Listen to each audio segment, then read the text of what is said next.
सुबह का ये तीसरा दिन है, डे 3 आप देख सकते हैं। और आज हम लोग के पास जो क्वेश्चन है कुछ वेक्टर से रिलेटेड है, कुछ रिलेटेड है मोशन इन टू डायमेंशन से रिलेटेड है, प्रोजेक्टाइल मोशन से। चैनल पर नए हैं तो सब्सक्राइब कर दीजिएगा और अपने दोस्तों को बता दीजिएगा। डिस्क्रिप्शन बॉक्स में टेलीग्राम का, व्हाट्सएप चैनल का और इंस्टाग्राम का लिंक दिया हुआ है। और इन सभी चीज का ऑफलाइन पढ़ाई हम आपको अभी करवा रहे हैं सभी बच्चों को, जो कि फ्री ऑफ कॉस्ट है।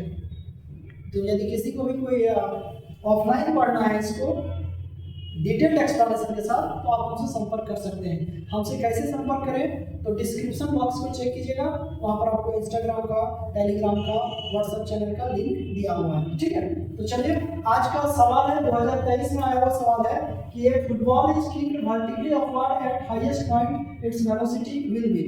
किसी फुटबॉल को जब किक किया जाता है तो हाईएस्ट पॉइंट पे, सबसे ऊंचाई वाले पॉइंट पे उसका वेलोसिटी कितना होगा। इसका सही आंसर होगा कि हाईएस्ट पॉइंट पे जो वेलोसिटी होगा वो क्या हो जाएगा, 0। क्योंकि हाईएस्ट पॉइंट पे जाकर वो थोड़ा देर के लिए रुक जाएगा, इसलिए उसका वेलोसिटी हो जाएगा 0। अगला सवाल है 2023 का कि व्हिच इज रॉन्ग, कौन गलत है। a प्लस बी बराबर बी प्लस ए, ये तो सही चीज है। a डॉट बी बराबर बी डॉट ए, ये भी सही चीज है। a क्रॉस बी बराबर b क्रॉस a है और a क्रॉस b बराबर माइनस b क्रॉस a है। पूछ रहा है कि ये चारों में से कौन गलत है, तो देखिए ये गलत है, क्योंकि a क्रॉस b का फॉर्मूला होता है माइनस b क्रॉस a, ये क्रॉस प्रोडक्ट है ना।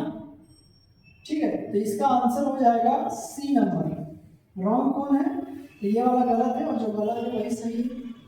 ठीक है, 2023 पूछ रहा है कि वेलोसिटी और एक्सेलरेशन का एंगल कितना होता है सर्कुलर मोशन में। तो कोई भी पार्टिकल जब सर्कुलर मोशन करता है तो उसका वेलोसिटी का डायरेक्शन ये है अलोंग द टेंजेंट, और ये आपको एक्सेलरेशन का डायरेक्शन है, तो इसका आंसर हो जाएगा 90 डिग्री। वेलोसिटी और एक्सेलरेशन के बीच सर्कुलर मोशन में एंगल होता है कितना डिग्री, 90 डिग्री। अगला सवाल है इनिशियल वेलोसिटी दिया हुआ है 20 मीटर पर सेकेंड, एक्सेलरेशन दिया हुआ है 2 मीटर पर सेकेंड स्क्वायर, फाइनल वेलोसिटी दिया हुआ है फाइनल वेलोसिटी निकालना है और टाइम कितना दिया हुआ बच्चे, 10 सेकेंड। तो इसके लिए आप लोग फॉर्मूला यूज कर लीजिएगा v बराबर u प्लस at, और इसको यदि आप सॉल्व करते हैं तो इसका आपको आंसर आएगा 40 मीटर पर सेकेंड। देखिए इनिशियल वेलोसिटी दिया हुआ है 20, एक्सेलरेशन दिया हुआ है 2 मीटर पर सेकेंड स्क्वायर, फाइनल वेलोसिटी निकालना है, टाइम कितना दिया हुआ है 10 सेकेंड। तो आप फॉर्मूला यूज कर लीजिए v बराबर u प्लस at, सॉल्व कीजिएगा तो 40 आ जाएगा। प्रोजेक्टाइल मोशन में हाईएस्ट पॉइंट पर जब कोई पार्टिकल पहुंचता है तो उसका एंगल कितना होता है वेलोसिटी और एक्सेलरेशन के बीच में, तो ये एंगल हो जाएगा 90 डिग्री। प्रोजेक्टाइल मोशन में कोई भी पार्टिकल जब हाईएस्ट पॉइंट पर पहुंचता है तो उसके वेलोसिटी और एक्सेलरेशन के बीच का एंगल कितना डिग्री होता है, 90 डिग्री होता है। ठीक है, अगला क्वेश्चन है if modulus of a plus b is equal to modulus of a minus b, then angle क्या होगा। तो a plus b है और a minus b है, तो a plus b का स्क्वायर में तोड़ दीजिए, a square plus b square plus 2ab cos theta, a minus b को तोड़िएगा तो a square plus b square minus 2ab cos theta, solve कीजिएगा तो इसका आंसर आ जाएगा 90 डिग्री। यदि modulus of vector a plus b बराबर दिया हुआ है modulus of vector a minus b, तो उसका आंसर कितना डिग्री आ जाएगा, 90 डिग्री। अपने जितने दोस्त तक हो सकता है इस वीडियो को शेयर कीजिए ताकि वो लोग भी लाभान्वित हो सके, और किसी को भी ऑफलाइन पढ़ना होगा तो आप हमको मैसेज कर सकते हैं। डिस्क्रिप्शन बॉक्स में यहाँ पर देखिए थोड़ा चमक रहा होगा, तो ये जो चमक रहा है जो आपको नहीं दिख रहा है, टेलीग्राम पर जाइएगा, इसका नीट एंड क्लीन फोटो आपको मिल जाएगा। टेलीग्राम के चैनल पर इसका नीट एंड क्लीन फोटो आपको अवेलेबल है, आप वहां जाकर एकदम इसको देख सकते हैं। ठीक है, अगला सवाल है 2020 का कि which is not vector. 4 option है डिस्प्लेसमेंट फोर्स, एंगुलर मोमेंटम और इलेक्ट्रिक करंट। पूछ रहा है कि कौन वेक्टर नहीं है, तो जो वेक्टर नहीं है मतलब वो क्या है, स्केलर है। तो इसमें से स्केलर कौन है, तो इसमें से स्केलर होगा electric current.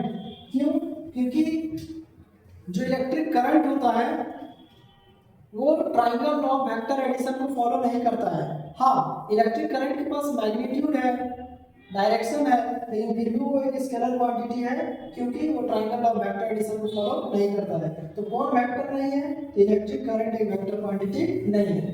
Maximum horizontal range कितना होगा, तो इसका आंसर हो जाएगा u²/g। किसी भी ऑब्जेक्ट को जब 45 डिग्री के एंगल से फेंका जाता है तो वो सबसे ज्यादा दूर जाकर गिरता है और उस समय उसका फॉर्मूला आ जाता है u²/g। एक बात और याद रख लीजिएगा कि किसी ऑब्जेक्ट को सबसे ज्यादा दूर तक फेंकना है तो एंगल 90 डिग्री होना चाहिए। ऊपर फेंकना है तो 90 डिग्री और सबसे ज्यादा दूर तक फेंकना है तो 45 डिग्री। ये आपका आंसर आ जाएगा। किसी बॉल को एक टावर से गिराया जा रहा है और जमीन तक आने में 4 सेकंड का समय लग रहा है। टावर की ऊंचाई याद कीजिए। आप इसके लिए फॉर्मूला यूज कर लेना, s बराबर ut plus half at square. u का वैल्यू 0 है तो s बराबर आ जाएगा हाफ at स्क्वायर की जगह लिख देना gt स्क्वायर। सॉल्व कर दोगे इसका आंसर आ जाएगा 80 मीटर। इसका आंसर कितना आ जाएगा 80 मीटर। और आज का अंतिम सवाल। वीडियो में बने रहने के लिए धन्यवाद। थोड़ा सपोर्ट कीजिए, आपके सपोर्ट के लिए हम सदा आपका आभारी रहेंगे। विच इज नॉट स्केलर, कौन स्केलर नहीं है, मतलब वो वेक्टर होना चाहिए। टेम्परेचर, एकदम ऑब्वियस सी बात है कि टेम्परेचर एक स्केलर क्वांटिटी है। कोएफिशिएंट ऑफ फ्रिक्शन भी स्केलर है, चार्ज भी स्केलर है। तो प्यारे बच्चों इसका आंसर हो जाएगा इंपल्स। तो थैंक यू वेरी मच। आज का वीडियो यहीं तक रहेगा। अपना ध्यान रखिए, टेक केयर। मिलते हैं अगले वीडियो में।